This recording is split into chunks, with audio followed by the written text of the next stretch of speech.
This episode of Super GG Radio is brought to you by our Patreon.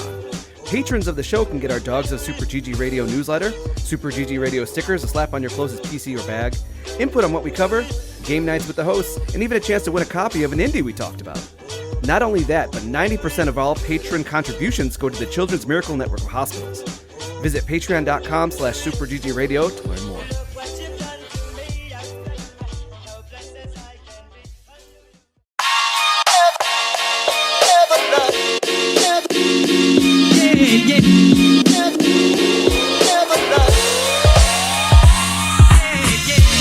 What's good, Internet, and welcome to session 217 of Super GG Radio, where friends chat about video games and all things adjacent. I am your host and unapologetic fanboy of the Sony platform, Alex Arona. That's been waning over the years. It's been waning. Really? Well, I'm still a fan. That Final Fantasy 16 is still kicking hard. But Sony as it itself, as you know, Joel, I've heard the customer service ain't great. With me this week is our resident Nintendo apologist and Sony hater, Joel DeWitt. What's up, Joel? Look, just because I left an abusive relationship and found a better one doesn't mean I forgive Nintendo's flaws. Are you sure about that? How many Joy-Cons have you sent in? 2. I have several more pair, some which the kids are not allowed to touch. There we go. Grass is always greener, Joel. Grass is always greener. Last but not least with us is this week's special guest friend and editor of the show, host of the Damage Boost podcast, Twitch streamer, TikToker, and Xbox fanatic, Brok Holliday. Hey, Brok, what's going on? My cargo pants are ready. I need the pockets. I got 3 kids, man. I need to carry things for them. Look, that and I also have started adopting the more manly fanny pack that goes across your chest. Perfect for vacations. We got kids. You know, when you're a teenager and it's like summer and you're just sort of walking around outside because you've got nothing better to do, you want that extra pocket on the side for the 20 ounce of Mountain Dew, the other side for your wallet and change, and then a hand free for an icy. You know, it's utility. I was a skate punk kid. One pocket was for my wax for grinding ledges. The other one was for my inhaler. Do you guys have the super cool ones that zipped off at the knee so they could be regular pants too? I never went that far. Once was enough. Mine were orange. But yeah, the man bag that goes across your chest, that's but the same size of a fanny pack. Perfect for business cards and stickers to hand out to people. So that's been good. Awesome. Yep. This week, we've got a trio of demos, kind of. Merge to the news and grab our Kleenex in the Backlog Blog. I don't know where you're going with this, Joel. Get it together. But first, early adopters. This is a family-friendly show. Where we play alphas, betas, and games where we get to sneak again. I didn't get to sneak. Hey, Brok, did you get to sneak? I did not. I don't know what Joel, what are you talking about with the sneaking thing? The wolf snuck up on me. I have no son to worship. What are you talking about? This was going to be a game. Wait, did you not play it? No, I didn't. Oh, then move past it. Next. I was going to play it. Next. Brok, edit this whole thing out. Just edit that part out. Joel, you're the worst. Abathor, Atlantis Landing. That's what we played. Abathor, Atlantis Landing. Brok, what did you think of Abathor, Atlas Landing? Can you paint me a word picture? So, for me, it reminded me of those times in the 90s where you would go over to random people's houses and, the parents would shove you in a room and just to expect to make friends with the other kids, and they would have an NES, and you would play all their random games that you could play that you didn't have. That's exactly what this game reminded me of. Like it's a little generic, also something that you wouldn't see like on a major market shelf, yes, but still kind of fun. But it was fun. And also multiplayer. That is a perfect subcategory to fit it into. Friends sleep over approved games. It's a what do they call it? A B game. It's a B game. Yeah. But it's a great Still B good. game. What did it remind you guys of? when I was growing up, we had a Amiga computer, and there was a game called Sword of Sodan. And it was very much like this, except trying to be more adult and brutal. So it still had that like Viking kind of look, the Viking men wearing basically just a Speedo and fur lace boots, and women in bikinis with swords. So it thematically reminded me a lot of that. Joel, I'm looking at screenshots. These character models are huge. Like, they take up 2/3 of the screen. That's what I was just about to get to. Sword of Sodan and characters, and a lot of characters of Amiga games had ridiculous size on screen that sort of overtook everything. But it met the tone definitely quite a bit. This one's a little less overt with some of its themes that it's suggesting, but it's also the way it's scaled back gives that better field of view, and it feels a lot better to have that much space to look at. The funny thing is that the gameplay of these two that I'm talking about at its core are very similar, and it's because the weight of your character in moving around is very heavy, and you have a swing, a jump, you have a dash, and a deflect button. There's a deflect button? Yeah, you didn't catch that? No, I watched the tutorial video where it shows you the buttons, but there was no deflect button. It was it's wide. A shield. Yeah, right. You pop. It's a shield counter timing thing. So. Oh, okay. So it's a timing thing. Yeah. So it's your deflect, and I was very impressed with this game. Oh wait, you know what? I think that's a character ability. You could choose up to 4 characters. Mine, I was the rogue, and his ability was a uppercut. Oh, all right. So you were the Viking lady too? Yes. Yep. That's what I played as well. Yeah. Okay, so that's probably why. Yeah, mine was like a cool jump uppercut, a Shoryuken, if you will. Okay. Did your character move relatively fast, or how did they feel? Oh, he felt pretty heavy, but at the same time, he did move like he wasn't slow. Okay. I wouldn't characterize him as slow. Okay. I just want to throw out there that I was a Sega kid. This reminded me of Golden Axe. Yes. That's another good comparison. Or what is it? Beast. Oh, I was gonna say that too. On and you can Rise transform from your grave. Oh no, that's gonna bother me. Altered Beast. Yep. Altered Beast. There you go. Good pull. Yeah. Rise from your grave. Yeah, that's what it reminded me of. That's spot on. It felt real good, though. It felt good to play that kind of game again, and not nearly as struggle heavy as the games we've referred to as well. Yeah, and then your main, I want to say core mechanic of defeating enemies, and these levels are substantial. These levels take like 15 minutes to get through. They're not like a quick, short thing, and you're collecting like loot, like gold and stuff, and at the end, based on what they would call it like a tribute or a sacrifice to the gods, and you would get a bonus depending on how much loot you collected and then offered to the gods. Mm-hmm.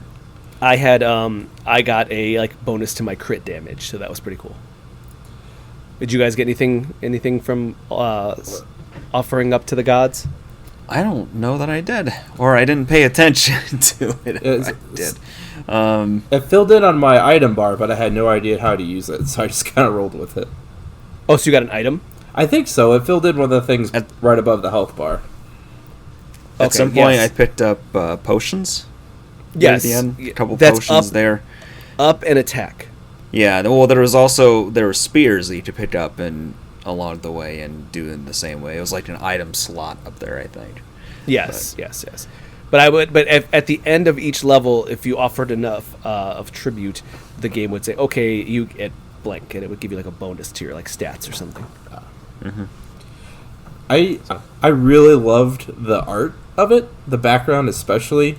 Yes. I have like pixel art tattooed on my body. I'm a big fan, and my favorite was I think it was the second level you could play through, and the like corpses or dying sailors that were just like kind of littered around. Just a nice little touch to kind of make it feel even more alive. I really enjoyed that. That, and I liked the just that you're on this pirate ship and it's like a storm happening. It's Yeah. that I thought was like pretty cool. It was a good level design for it. I did not see any bosses. Did you guys see any bosses at all? There was one. Okay. What was he? And he was an octopus, right? It's the Kraken. Kraken. Close enough. Cool. That's pretty cool. So the boss pattern was basically you'd have some of those sailor people walking up towards you intermittently, and the Kraken can snap its tentacle at you and hit you.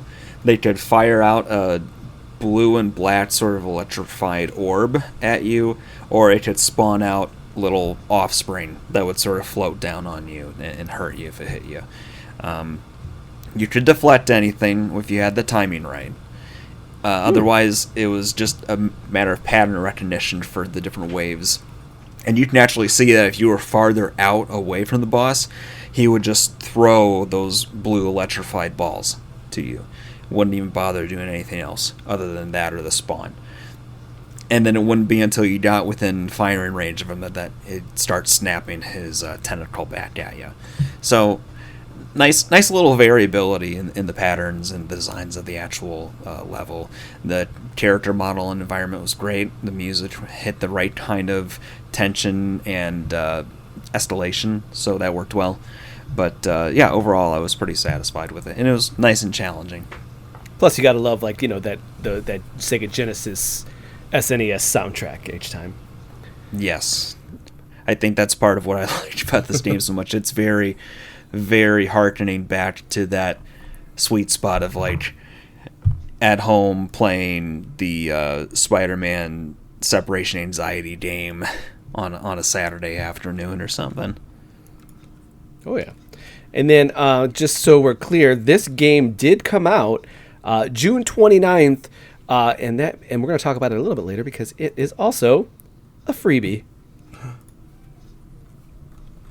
So that's Abathor Atlantis Landing. I think that we're all pretty psyched on it, and since it's a freebie, you really can't beat that price. I mean, would you agree, Joel? Are you sure that's a freebie? That doesn't sound I'm looking at it right now. Brok, so this is like the first couple levels, Atlantis Landing. Abathor will be a full game. Looks like it is still ongoing. Gotcha. Brok, would you say that this is worth the price? I would think so. My big question is, does it appeal to anybody below like 35? Do you think younger gamers enjoy this kind of stuff? Honestly have no idea. I know I do because I remember it from being young, but I have no idea how big the reach would be to the younger demographic. So my kids like 2D to limited doses.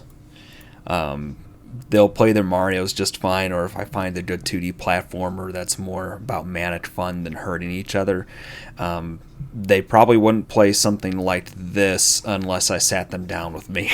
It's the antiquated style, right? And it is a slower moving platform action game, and kids usually want something a little bit more high octane. But so all that said, no, I don't know if I think that younger kids would gravitate towards this directly unless they were the kind of parent-kid relationship where parent says, sit down and do this with me. I think that you could get like a really like excitable dad just saying like, man, this is the kind of game I used to grow up with, or even put this in an arcade cabinet. That would be cool. That would be very cool. I would like that. Yeah. Okay, so that's Abathor, Atlantis. I moved down the page. Atlantis Landing. But next, just to get a little cuter, a little softer, a little nicer. This game is like warm soup belly for me. Like you just had a bowl of soup and now you're all warm and toasty on the inside. A Tiny Sticker Tail. A Tiny Sticker Tail is a like top-down moving around these different maps a la the original Zelda. Everything's a Zelda like, Joel. Suck it. And but the main mechanic is that most objects on each playing field you can pick them up like a sticker and put them in your sticker book. And you will use that to solve puzzles. The very intro puzzle they give you is that there's a tall bunch of grass in front of your path, But on the first map there's a crab, and they say crabs can cut down grass, and if you take the crab and put him in your sticker book, go to the next map, pull out the crab, put him down, and then he moves around and cuts the grass. Simple stuff like that, but I think that, man, this works. It is a very cutesy, kind of cartoonish art style. I want to say a little bit like A Night in the Woods. But again, this is not that deep. This is more about just a feel-good indie game, as they say. What do they call them? Cozy games now? That was in the vernacular. Yeah. In LA. Yeah. Yeah. So, I mean, in fact, in the Steam description, a cozy miniature adventure. So, I mean, I was watching Brok stream this as well. Brok, what did you think of it initially? This scratched an itch, if I said that right, I got that switched around, that I didn't know I had. I was telling you that I've been playing through Dead Space 3 recently, and one of my biggest disappointments was the puzzles are super simple and not really fun. The challenge of those puzzles is someone's trying to kill you while you're doing it. Wasn't great. And I guess I've been wanting a puzzle game, and this one was fun. Like you said, it was super cute, and I was really devastated when the demo was over. And I wanted more. I honestly think I will buy this when it comes out. Yeah, Getty's always making fun of us because he's like, okay, who here actually finished the demos? And 98% of the time it's Note, but like he's the only one that ever finishes them. And in this one, it ended, and I was like, why? There was more to do. Yes. I had to go reunite the brother and sister with their friend, and then I just got into the cave. I have to go through the mountain because then I can do this other thing. What? Why? It just cozy game is probably the perfect description for it. I can see my kids loving this. I loved it. I think my partner would love it. I think it's got a perfect sweet spot to it. Joel, did you get a chance to play this one? I did. I didn't hit the end of the demo, but the thing is like 10 minutes, man. I got stuck at one point and said, I've got nothing to talk about. Which one? Which one? Oh gosh, it was the old woman trying to get like to the sunrise or something on the coast. Yes. So somebody, when you find the saw, and someone says, "Hey, take this saw to the carpenter." Yeah. When you give it to our carpenter, he gives you the sun. And so you take the old man, put him in your sticker pack, and then when you go to where the beach is, you put him on the beach, and then you put the sun in the water. Either I didn't see that and didn't pick it up, or something happened to my game or you didn't make it that far because you miss a path and all of a sudden you miss a whole map. No, I'm not you. I follow directions and perform diligently. Obviously, as evidenced here. So. I think what I liked a lot about this game is the structure. And you say Legend of Zelda, which that's a fair comparison, but it's also very tile-based. So it won't be really feeling like dungeon room to dungeon room. And that way it'll be more like puzzle pieces that are snapping against each other, connecting by little walkways that break out those sequences. And each of them will usually have a puzzle tied to a character within that region, contextual to where you're at, and then it'll most of the time lead you along to a spot. So there's one where you get I forget what the puzzle you solved it is, but you get a why is the name escaping me? Bridge. They give you a bridge so you can then cross the waters because the water's been blocking you off up to that point. And it opens up new ways of thinking because you're not searching for things the way you would conventionally search for things in the background, where it would be like, click this button to interact with this thing. There's a logic of you can click and move this thing, and there might be something hiding behind that thing that you need to gather. Or the animal at the campfire saying, well, the raccoon stole all the trees. Can you get 5 more trees back? You know, it's all nice, easy, low stress, low stakes stuff, which I think really serves it well. Yeah, and the funny part for me is that, again, exploring what you can do. in the very beginning, there's a giant statue, and that was the first thing I was like, I'm going to put this in my sticker book, and it took up 2/3 of my sticker page, and you only have one page. But I remember thinking like, oh, can you go take this bridge? And I'm like, it doesn't fit with the statue. And I'll be damned if I lose my statue. And I just got rid of everything I had just to have the statue and the bridge in my bag for no reason, just to be a jerk. And then later on, you get a statue of yourself that's gold, and I was like, well, I'm definitely not going to hold on to this statue. I want the gold statue of me. I was being really obnoxious about it in my own headcanon. I took that old lady and just set her out on the beach and left her there. There we go. I mean, that's a very positive thing to do. I carried the boat from the beginning around an embarrassing amount of time, assuming I would need it at some point. I feel like you will. I still believe that you will. But I'm definitely. It was like it like, okay, go to like their Kickstarter or like go wishlist it, and I was like, it just take me there, man. Like a lot of times they will, but I was like, let's just get this over with. I'm just gonna wishlist this because it's awesome. It's awesome, and I think that a tiny sticker tail is everything I need right now. So, and that was our non-trio of indies. Joel, it wasn't a trio of indies. All I do is twit math. I mean, I don't know if that counts. If the math is incorrect, I don't think that's math. I think that's just saying numbers. I think that still constitutes math. Math is a genre of learning. Let's discuss this definition off air. We'll be right back.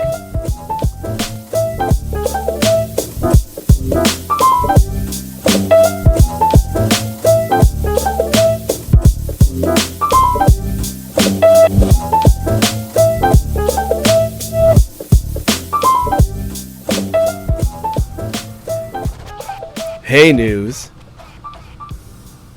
I say she's a 10, but Excel says she's an October. There you go, Joel. Joel, that was for you. That was powerful.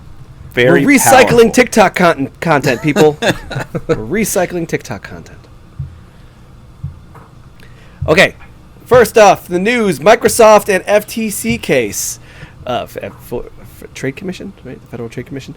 Microsoft are okay to go ahead and buy Activision. There's a couple more things that need to happen, but they're officially done.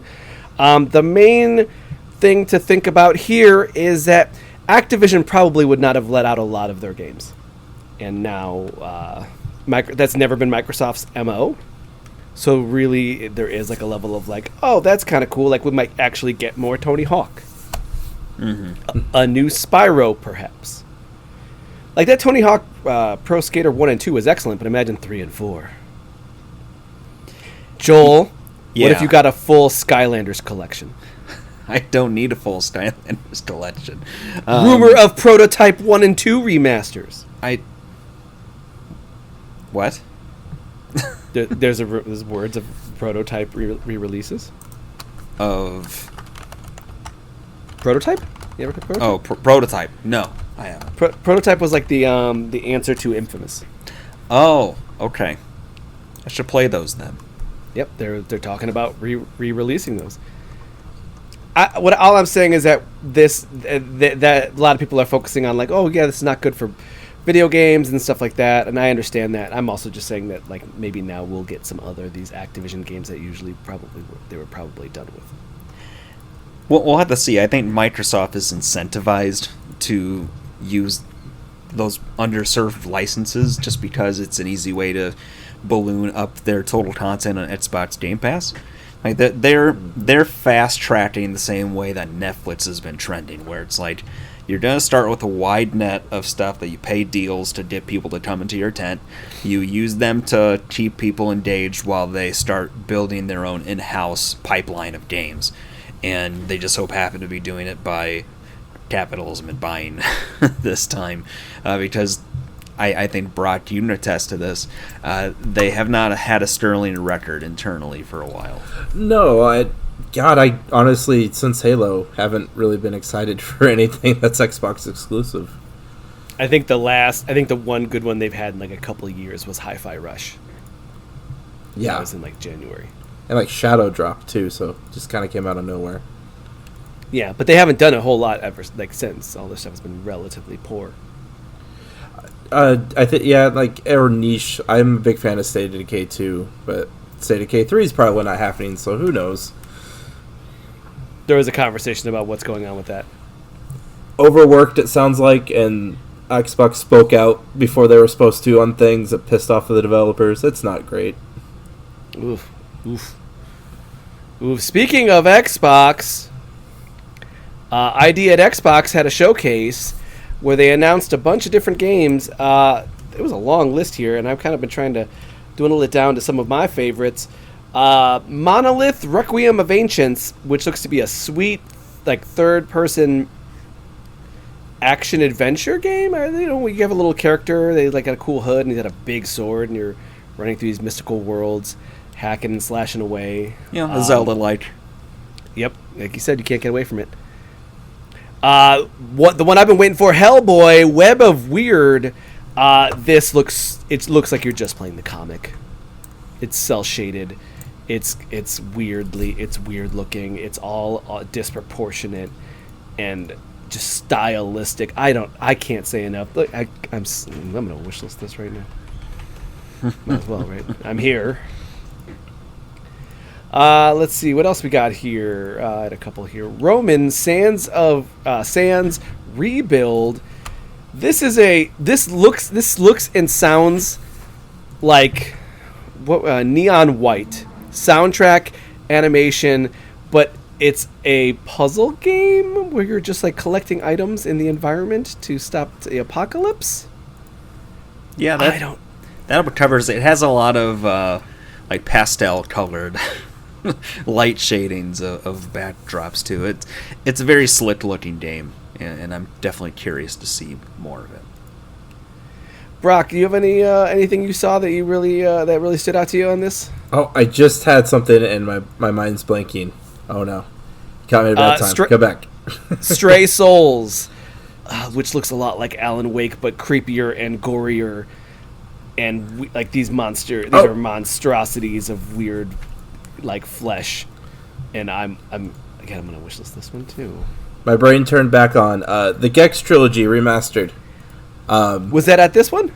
Was it not? That this was one? at was the next one? Limited Run. Ah, dang. Limited Okay. Run had a presentation, Which is also coming. Gex trilogy remaster. They dug up Dana Gould, and I gotta say I loved the Gex trilogy, but I can't imagine they're still good. It's a meme for younger people, so I think it's gonna have a decent amount of sales just on the fact that they're gonna buy it for the meme. They're gonna buy it ironically. Yeah. With the YouTubers I worked with over the past couple of years, I know you guys familiar with Scott the Woz. Mm-hmm. Yes. And Gex playing Gex is just a massive running joke throughout his video series. So I'm sure that alone is going to help this sell pretty well, more than they probably expect. Also, friend of the podcast, Jess O'Brien, her Extra Life is actually called Gextra Life, where they play the Gex games for 24 hours. What? That sounds like a thing. Yep. She says it's awful. So, Gex Trilogy coming back. Also, since we're talking about the which is kind of weird that Limited Run Games had like an E3 style like announcement pool here, because they're also bringing back Clock Tower Remastered. That was I believe it was either around the same time or the people of Fatal Frame, right? If you ever played Fatal Frame, yeah. It is they're getting a remaster where it's like a Silent Hill style like action adventure game where you're going through and trying to solve this horror thing going around. Well, there's a guy with a giant pair of scissors trying to chop off your head. Yeah, there was a whole like bunch of B tier non-Resident Evil games floating around. It was those two. There was also one with dinosaurs. Dino Crisis? Wasn't Dino Crisis a horror game? Oh yeah. Yeah. And Parasite Eve. Yep. I'm just remembering from all the boxes on the counter at the game store I didn't get. But I liked Parasite Eve 1 and 2. I didn't play the PSP one. That was the third game. I liked Dino Crisis, but it was very difficult. Yeah, and there was Fatal Frame. Fatal Frame was pretty good, where you got the ghost with the camera. That's how you stopped him in place so you can progress. There was a lot of these games. They were all pretty. I think they're solid, but that's just me. I'm rose-colored glasses type of person. And then Toomba. Y'all remember Toomba? No. Pink hair. Caveman. Yeah. Oh yeah. This was again trying to be. This was like the. Oh, we're gonna. What am I thinking of? I'm trying to think of anything. It's like Spyro. Spyro hit. Toomba didn't. So that's kind of remaster. Toomba was like a 2D character platformer, trying to be like a Bonk. If you remember Bonk. Yeah. Yeah, like that, like an Earthworm Jim or something like that. But like Toomba never really hit.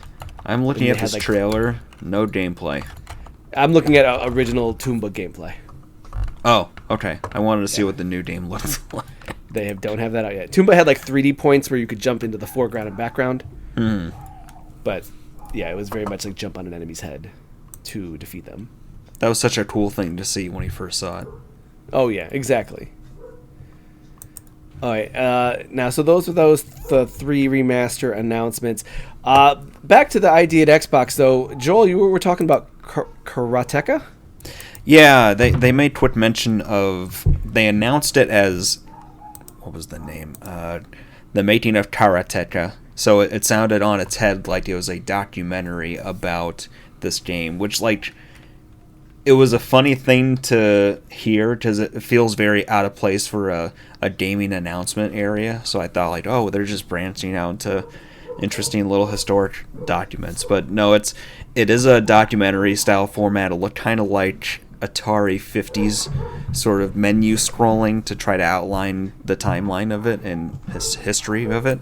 But also, I guess it comes with 4 versions of this game, which is a kung fu game, a combat or fighting game, and I guess at the time the notion was that it had more fuller range of motion than any other fighting game, so it made it feel like one of the most realistic games of the time, and fluid and much more agile. Because a lot of those games at the time were really rigid, like you have the punch button, kick button, there's no back and forth, there's no really stance changing or spacing out that well. So, yeah, it looked like a cool little thing. All right, cool.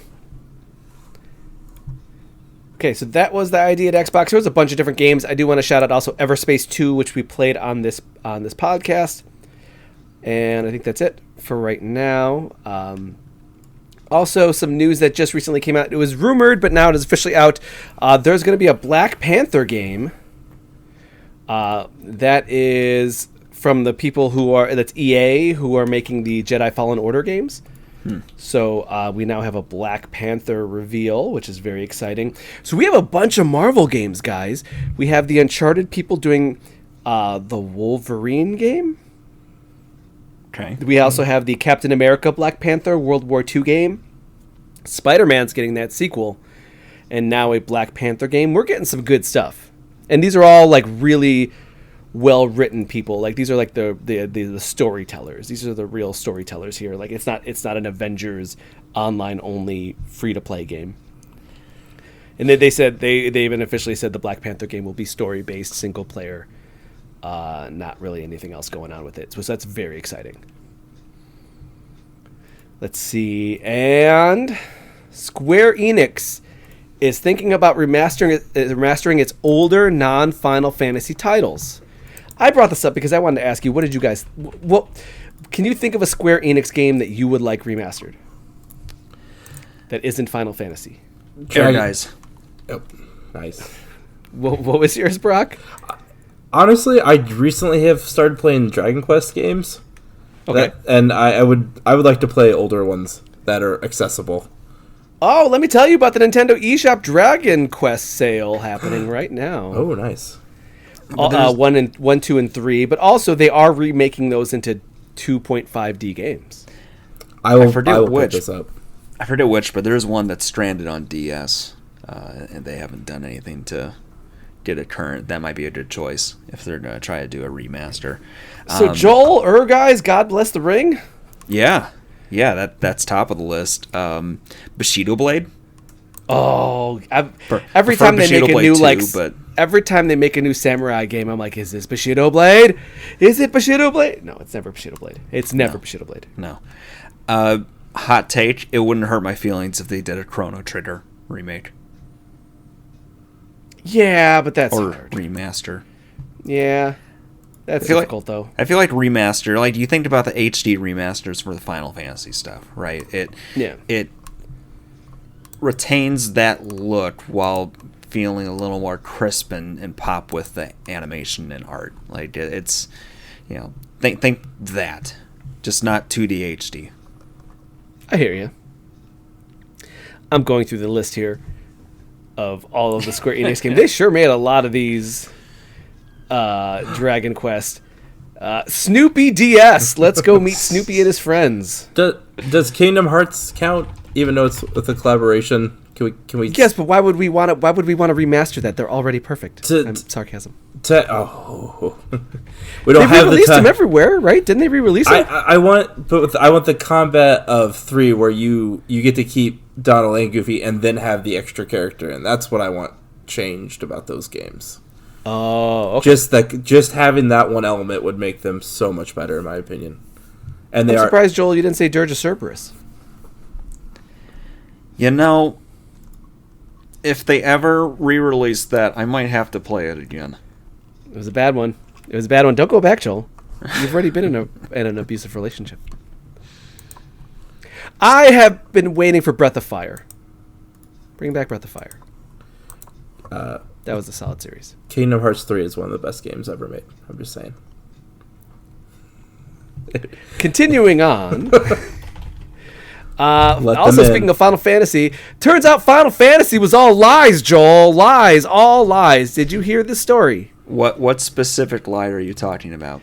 The story of the Final Fantasy was that the reason why it was named that is because they were on their last legs and going to go under. And this was their last chance to make a game. So they called it Final Fantasy.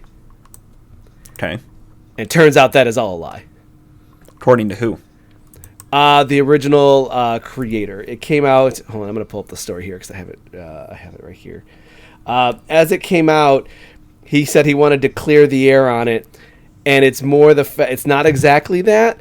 They were kind of on their last legs, but really they were fans of Dragon Quest and the fighting fantasy line of novels.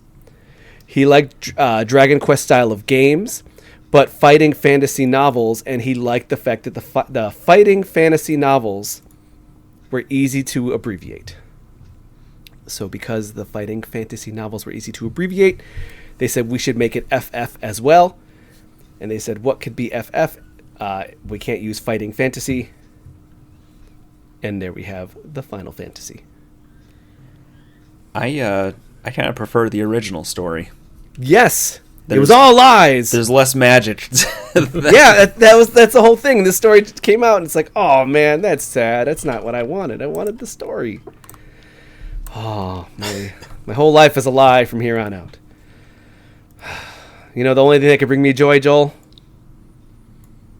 A 3-day weekend. No. What's coming up next, Joel? Hit me. Freebies! Freebies! Brok, insert the sound here. Freebies. Freebies. Nailed it. Okay. I was going to yell at myself to insert the sound as well. Thank you. Just make sure it's spiked so I can find it when I'm editing. Perfect. Yep. Freebies! First on the list of freebies, Train Valley 2 on the Epic Games Store. Train Valley 2 is a city builder where you're building out your trains to make sure that every single person in your town has the resources they need over on the Epic Games Store. Next is Betrayer. Betrayer is a horror game where you are fighting zombie samurai and skeletons everywhere, and it goes like it's really colorful first-person monochrome monster horror, but a first-person shooter. This looks really cool. Actually, I'm gonna add to cart. Betrayer on Good Old Games. Next is Eraser. Eraser, you're a stick figure who is trying to avoid all of these, you're in these, what am I thinking of, obstacle courses where there's like balls, flying at you and you have to dodge them and then jump over these gaps and avoid these, all these different like traps and stuff going on. Like Wipeout? Making it to the finish line. Wipeout? Yeah, like Wipeout, but again, you're a stick figure and everything looks to be drawn on paper. Gotcha. But again, 3D. So your stick figure is moving in 3D, and it looks real wild. Eraser. On Steam. Next, not to say that we want to invite everybody, audiences of all over, I got to tell you about Unbridled Horse Designer. Joel, I know that you've been wanting to design horses your whole life. Now let me tell you about Unbridled on Steam. You have the power to craft your ideal equine companion from head to hoof. Was a hard sentence to say. From choosing coat colors and intricate markings to styling majestic manes and tails, the horse designer offers a myriad of options to bring your unique vision to life. Man, that is a description that I gotta say merits a play this game right now button. Like there is the like add to your account, and I feel like just that description alone, I'm like that's a good description. This is just create a character menu, the game. But a horse. But a horse. Yeah. Damage boost fun fact. Horses are in my top 3 biggest fears. I am terrified of horses. Do you think this game could help you get over that? No. They're scary. They have giant legs. If they kick you once, you die. But if you make it so that you have a beautiful horse that you customized, they still have all that muscle to kick you with, and it's terrifying. You can name them Peanut Butter. Peanut Butter would kill me. It'd be in my obituary. Just to continue on this, I like that. I really like that fear. To continue They're big on and this scary. This cavalcade of random games, Ducks Can Drive on Steam. Ducks like to race even in their own cars. Earn money by delivering food to fellow ducks in the city, then use this money to upgrade your vehicle, crazy taxi style. The better the vehicle, the better the chance you have to win the race at the end of the day. Ducks Can Drive on Steam. Those cars are literally just blocks. It looks pretty solid. It looks fun. Way. And as a former owner of ducks, I can tell you they can achieve anything. They can. And last but not least, Abathor Atlantis Landing. The intro to the game Abathor on Steam. Free to play. Joel, did you not like my excellent joke? Excellent? I got nothing. We've had too much Excel this week. My brain is broke. All right, let's get out of here. Let's take a break. We'll be right back.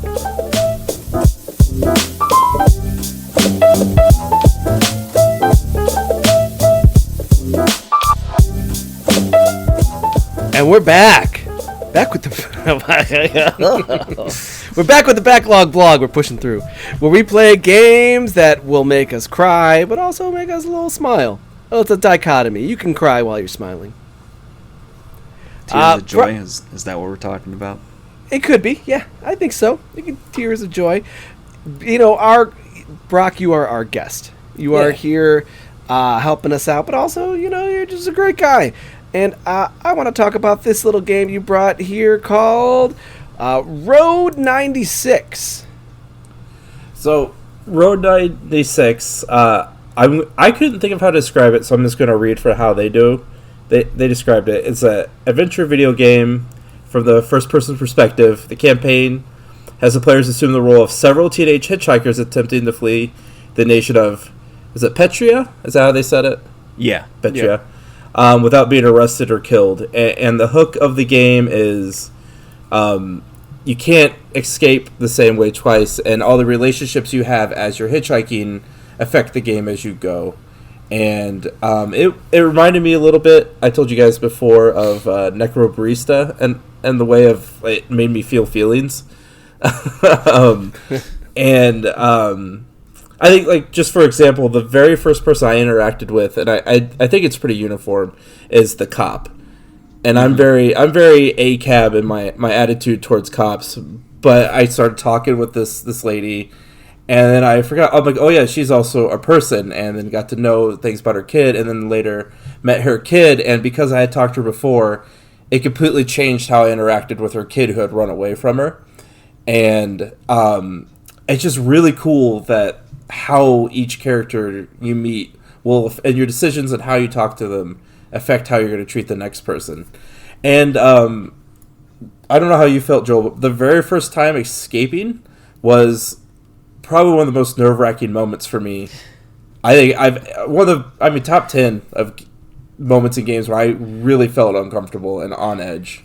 So if I'm remembering it right, in my case at least, it was you are a stowaway on a truck in your last stop, and I forget what the load was, but you're hiding in amongst a bunch of boxes, and they stop you and say they recognize somebody's in there.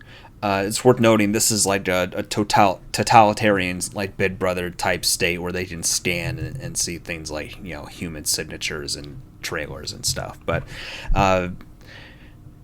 you have to then move to hide in a corner while they start their search, and then eventually they say they want to open up and search rather than scan it, and then you have to open a door, go underneath the truck trailer itself, and then hang on to bars while they stand and then let the truck drive away.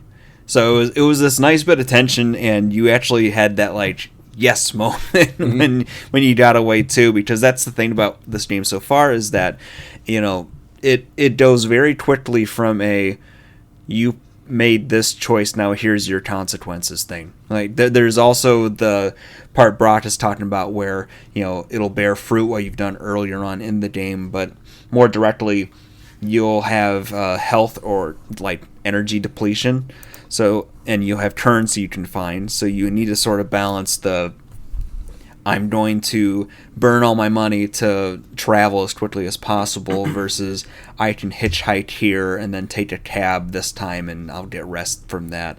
There was a spot, Brok, and maybe this is something I'll learn later.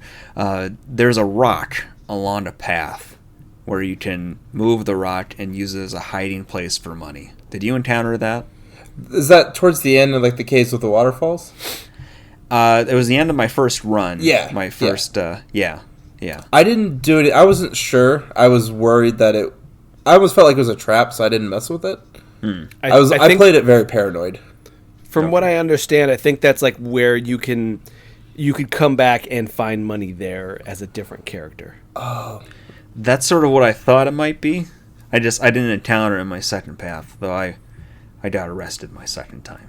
So the first playthrough, did you meet the girl in like the trailer park kind of place? Yes. That's where I cried. When you you sit by the campfire with her, she talks about her hopes and dreams and wanting to escape this. I think you play like a trombone for her. Yep.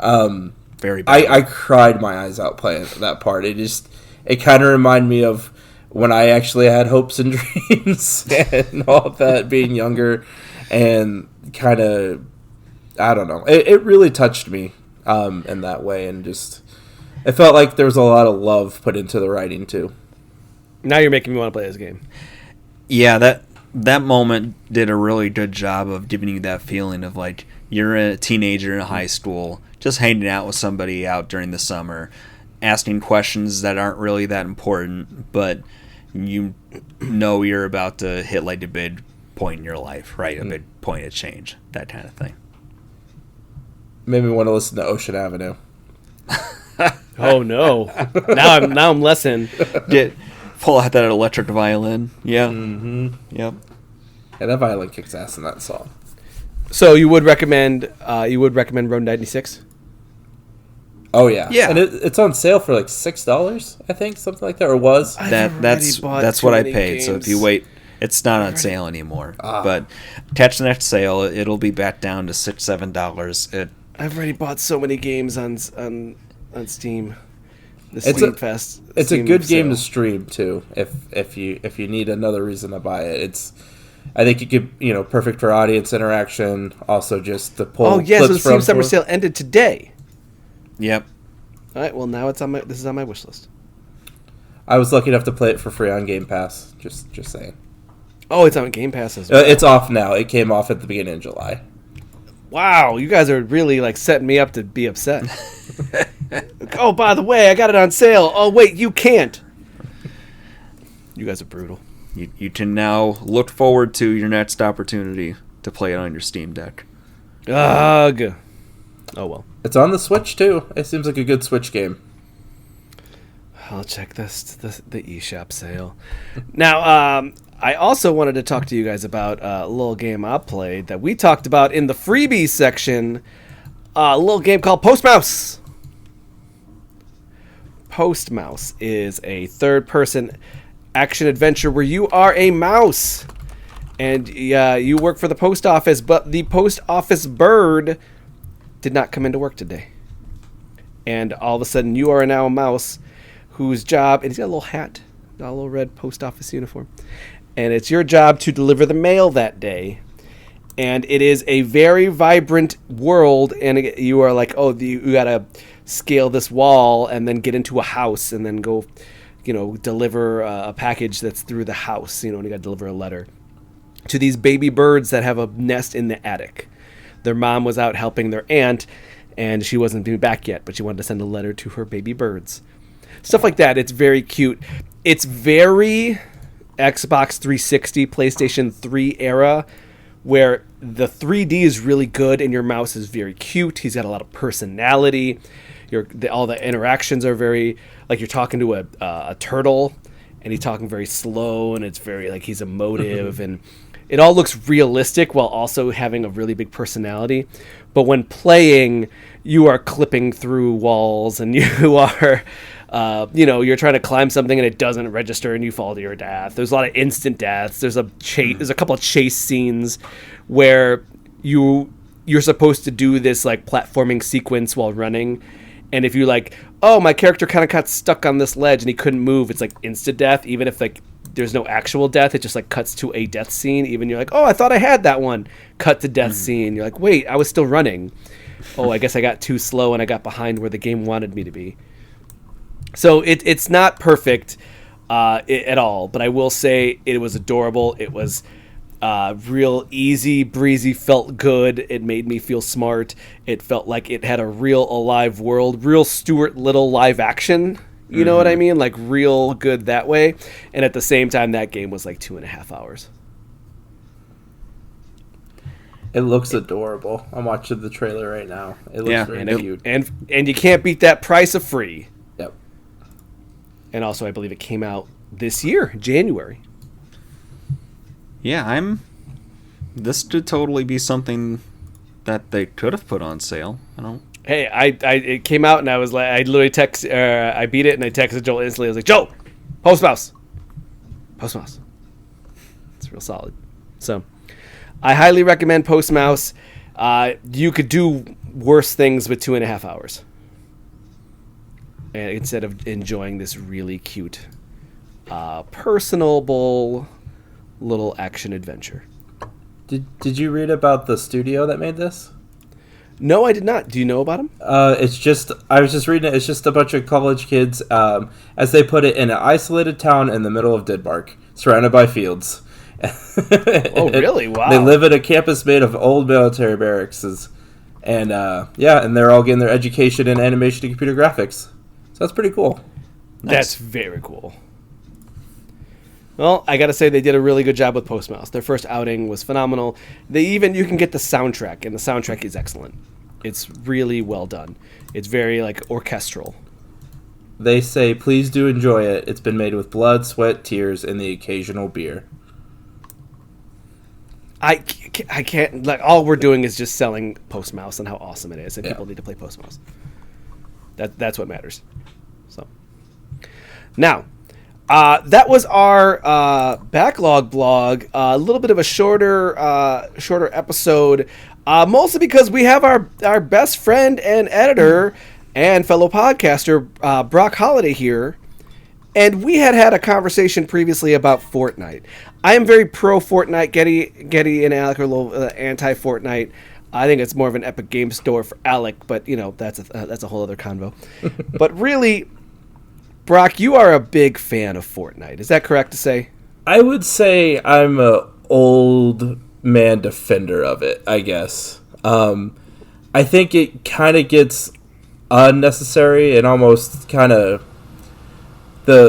what I call the LOL Bethesda bad hate, where no matter what it does, I feel like people are going to be angry about it. And I've seen a lot of good that it's done. So I would say I'm a fan. I'll give you that. I'll say I'm a fan. Okay, and in this, we are now going to have a little bonus guest segment in Defense of Fortnite. Okay. So when Fortnite started up, I was working in a life skills program in a low-income high school. And for anybody who doesn't know what life skills is, that is you work with older kids with disabilities who you teach them things like how to go do their laundry at a laundromat, how to use the bus system in the city. So to give them the skills to work or to maybe work on their own or live on their own or work and live in group homes. And I mean, the thing about like some of these schools is that like they teach you, advanced calculus, but then no one teaches you how to do your taxes. Right. These are important life skills that you need. Right. And so it was a lower income high school, and for anybody who grew up in lower income areas, you're low income when the military shows up to recruit on certain days, right? That's oh yeah. Mm-hmm. That's the only schools they go to are low income, and because I was working in a bigger city, there was drug dealing problems, but I'm not saying it like stop that, but so many of those kids who probably would have been caught up in things like that, because it's free to play, it's accessible on everything. Every study hall session that I had to monitor or whatever, that was pretty much the majority of conversation. And like teachers would complain about it, like, oh, all they do is talk about Fortnite. I'm like, yeah, but it's better than the alternatives and the alternatives that they have seen. So that made me appreciate what it was just from a social part, I guess, a little more. Absolutely. And then also trying to play Destiny 2 made me appreciate Fortnite when it comes to the Battle Pass model. Because Destiny 2 will train you for every penny you have if you want to do anything in that game or win. Fortnite, and I know people hate it's cosmetic argument, but it truly is cosmetic. It's not like Warzone or Destiny 2 where you will have an advantage because you can buy weapons. It is strictly cosmetic. The story's silly. I just never felt the anger. And now with Zero Build is fantastic. Fortnite Zero Build's a real seller. Yes, for a lot of people. I have played more Fortnite since Zero Build came out than before they had it. Because going up against a 12-year-old who builds a tower in 3 seconds was not fun. But actually getting to and it's also kind of wonky. Like that, the building is like real, and it becomes like a very old hat because people stop. There's like a meta to it, right? You do this, then you do this, and you do this, and you do this, and there's never really like okay. You can kind of get I'm gonna get a little I'm gonna get a little weird with my building. It's like no, you're building the thing. Yep. Build this or you're done. My 11-year-old can entomb himself within seconds. Completely away from harm when he plays with build. So when we play together, my rule is it's always no build. We are playing no build, so I can actually kill people. It's fantastic. I could do. I mean, that's just things. Like saying like you're what's it called? You're not no items. Final destination. Only. I'm a big items guy and Smash. Me too. No, absolutely me too. That's an old meme.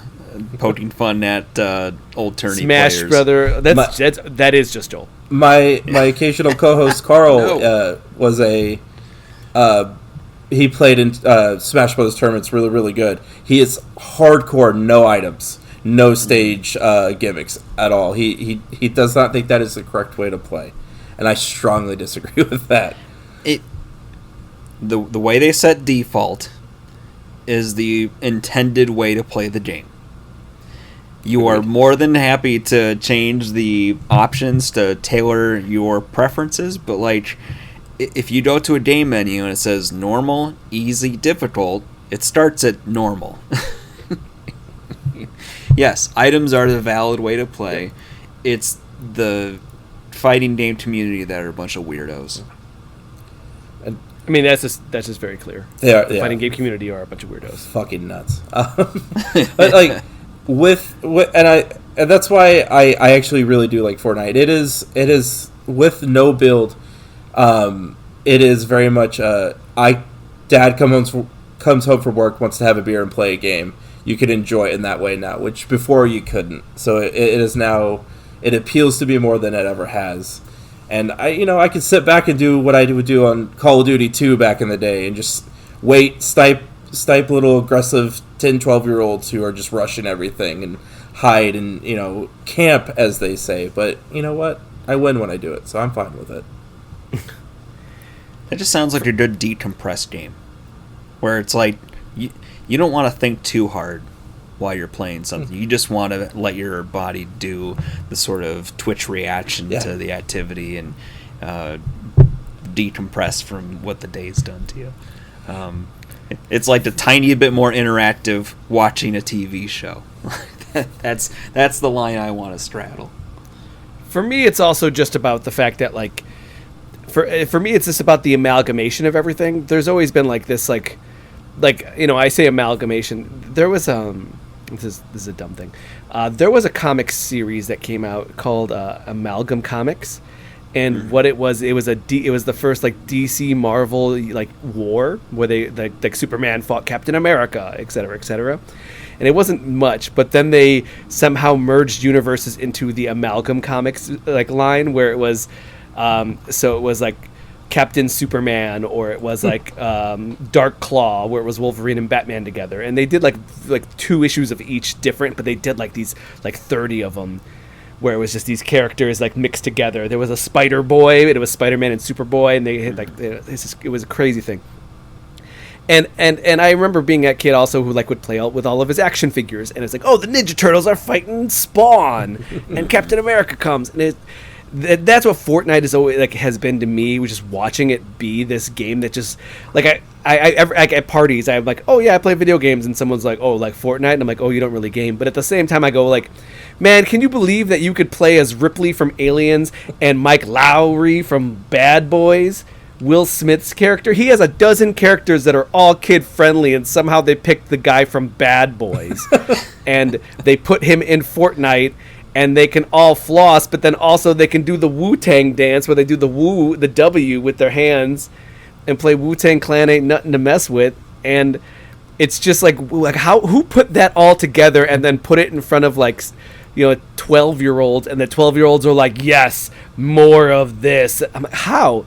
And I have a nephew who's 10, and I'm like, hey man, you like that Ripley from Aliens? And he goes, I don't know what that is. Yep. I'm like, okay, this is ridiculous that you're like, but I do know how to floss, and I like shooting, like, and just adding it all together. Like Joel, have you ever seen a full Fortnite match? I've played a match at some point before, so probably. But I watched a streamer play it a couple times, and it was just like, okay, I'm on this hover bike and I'm flying while someone's crafting grenades, but then all of a sudden they all get kamehameha'd by Darth Vader.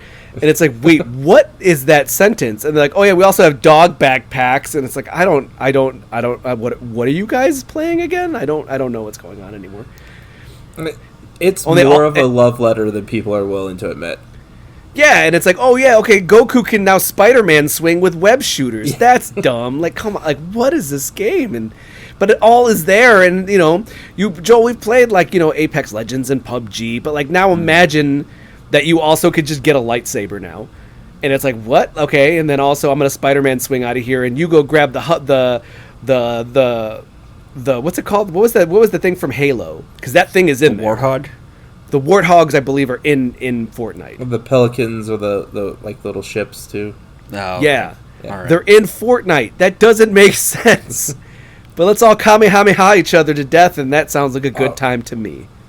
Yeah, and like I think my favorite part since No Build is teaching my 11-year-old how we played back in the day, and like because he always wants to push. He's like, "Can we push that? Can we push this group?" Like, no, you sit in the bathtub and you think about what you're doing with your life. Or like, all right, let's find the high ground. What his strength is like shotguns and assault rifles. I'm very good at sniping, so all right, let's get in positions.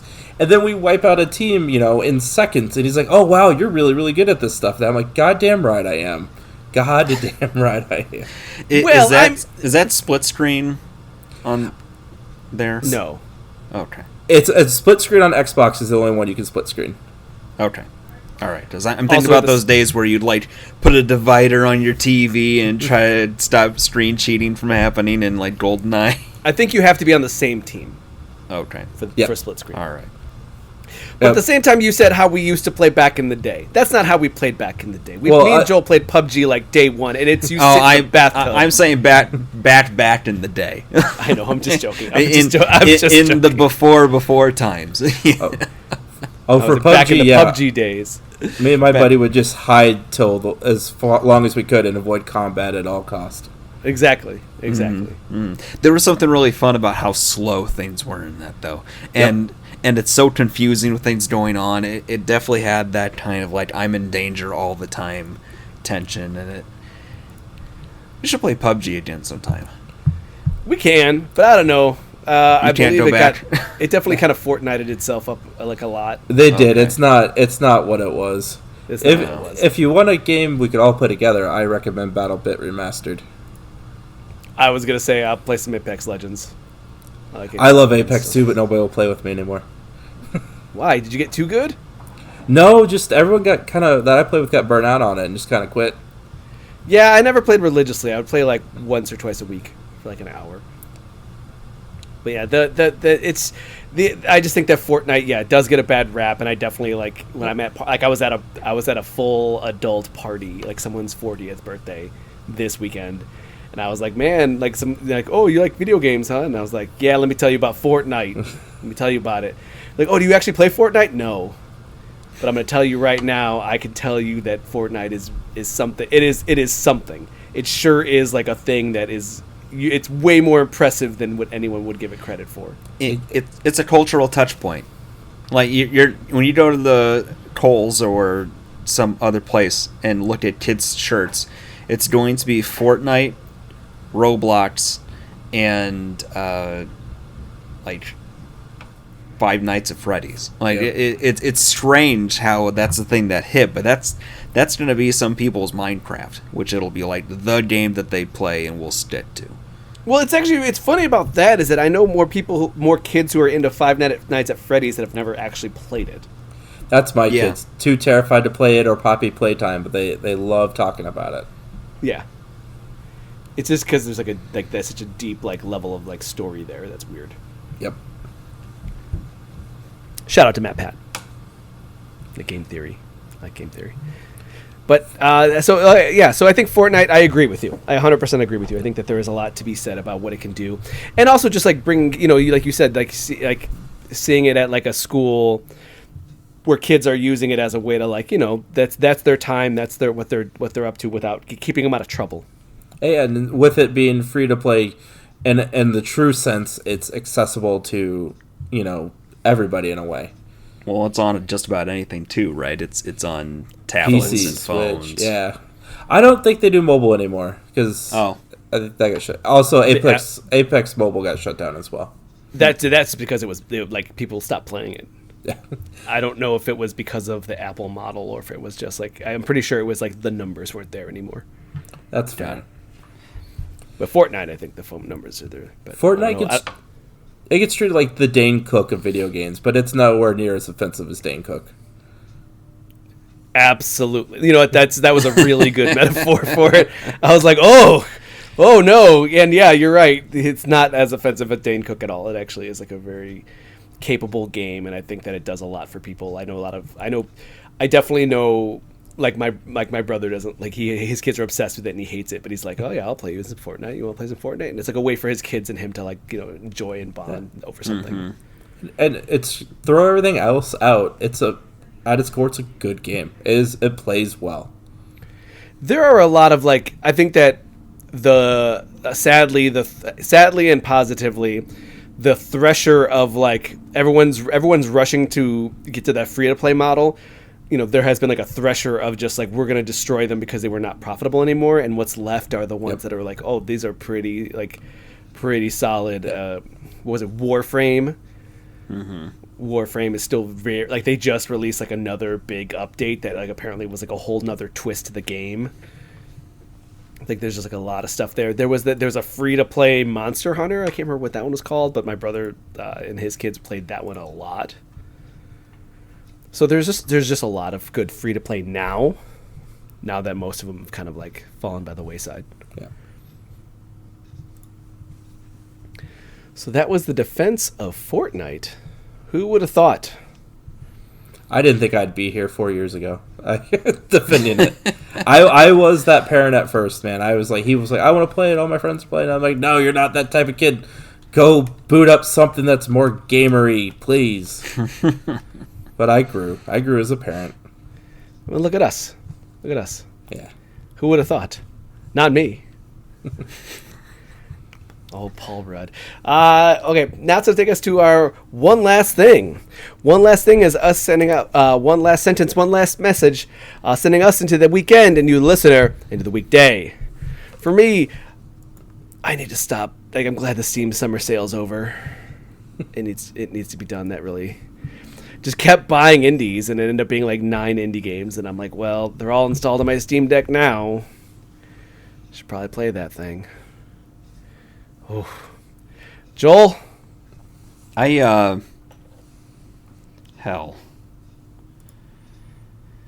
what am I doing here? I ask myself that every day. I've got Moons of Darsalon to beat still. Alice, I haven't turned on Street Fighter 6 since we got back. Yeah? Yeah. You want to? I don't know. I'm having the same problem with Guilty Gear. It's I know this is a great game. If I actually sat down and played it, I'm sure I'd enjoy myself, but hey, I'm still pushing myself to one day go and actually play more than 2 hours of Monster Hunter Strive. No, Monster Hunter, what was that one called? Rise. Strive, Guilty Gear. I heard someone pronounce it Rise. That's a joke. Okay. All right. Hey, Joel. It's tough to tell anymore. Joel, you know what's another really good game if you gave it a chance? What's that? Prey. I told him this many times. I know you have too. You have too. We got him on two fronts. I was alone in my basement editing one of the episodes when you mentioned Prey. I was like, yes, go, tell him. I was so pumped. I'm glad I have somebody in my corner on that. Joel, if you don't, it's going to be video game homework at some point. So you're saying I need to eat my vegetables now, or I'll be forced to have them with my chocolate pudding or something? Yes. Eat your fantastic seasoned vegetables, sir. Speaking of, I should probably start Subnautica. We were a canned vegetable home. Ew! There's a reason why I didn't like green beans for a long time. Ew. There's nothing wrong with that. You worked with what you got. Brok, you got one last thing?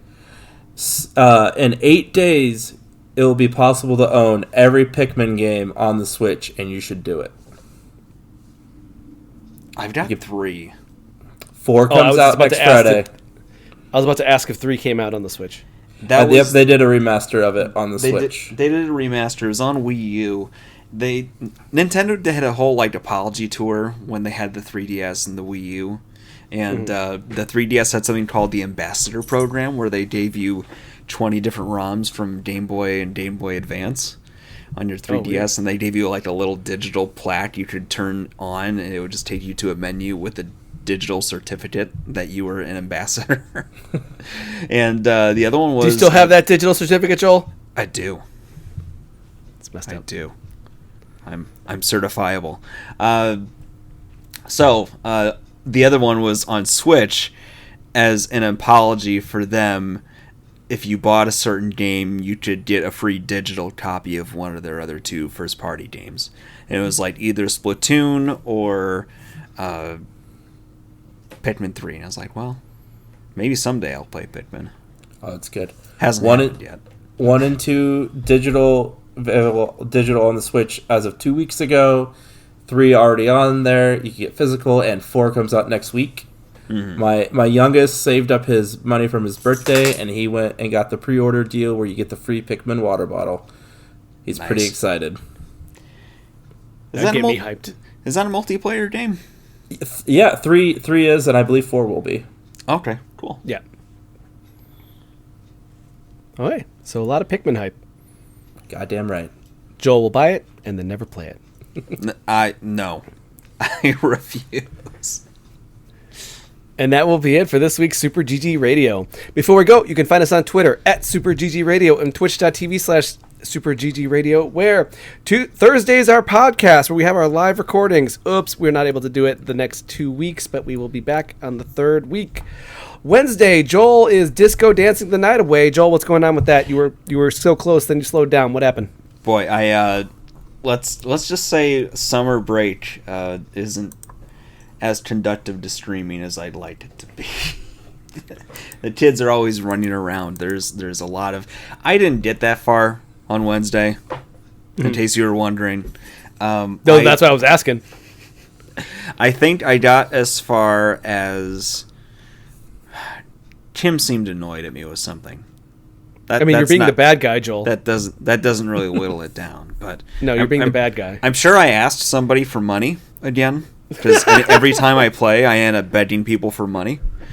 That's a way to do it. Yeah, and lots of dice rolls. I roll every dice, no matter how poor a choice it is. So, perfect. We'll see how that goes.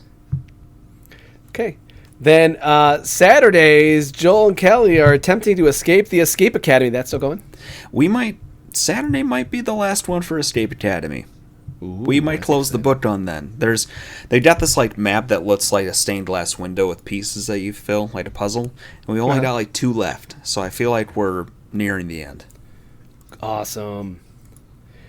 Mondays, Alex is hacking and clackety-clacking in Watch Dogs Legion.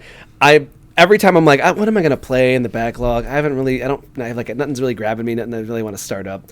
And I'm like, well, I'll just hop back into Watch Dogs Legion, and then I play like 2 hours of it, and I'm like, man, this game rules. This game rules. And then every time I'm like, I don't know, what am I gonna play? I guess I'll play this game. Oh, this game rules every time. It's weird.